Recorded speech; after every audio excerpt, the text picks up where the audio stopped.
لا تجعل مع الله إلها آخر فتقعد مذموما مخذولا وقضى ربك ألا تعبدوا إلا إياه وبالوالدين إحسانا إما يبلغن عندك الكبر أحدهما أو كلاهما فلا تقل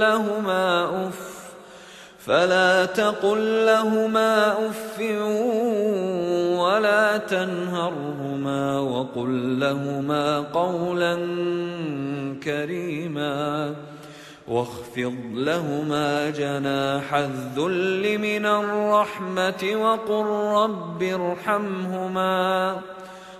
رب ارحمهما كما ربياني صغيرا ربكم أعلم بما في نفوسكم إن تكونوا صالحين فإنه كان للأوابين غفورا.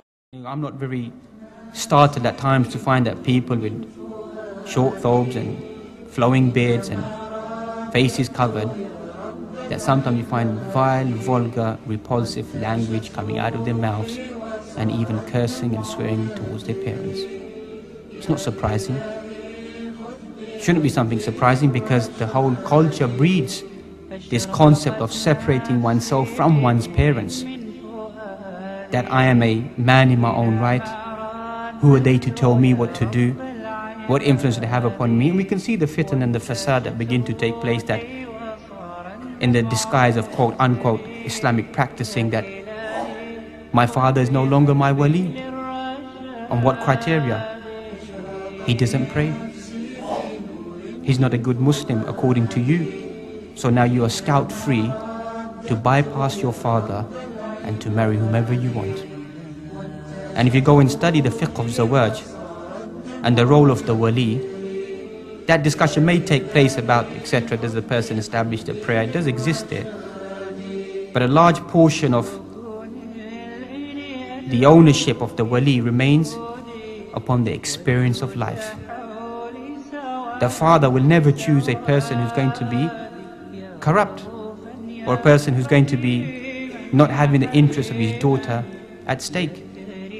So the experience of life gives that father, that wali, that ability. And thus you find that some men, you find they have the farasa, the ability that the way that a man walks into a gathering is enough to analyze the individual.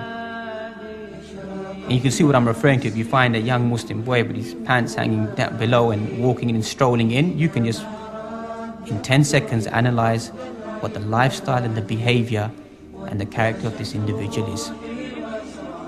So we want to return back to not just talking about fine creed and fine implementation of sunnah, but fine character as well. Especially those individuals that many ulama have mentioned or highlighted, that the sabab, the reason for you being in existence in terms of the natural process of birth, etc., is your parents.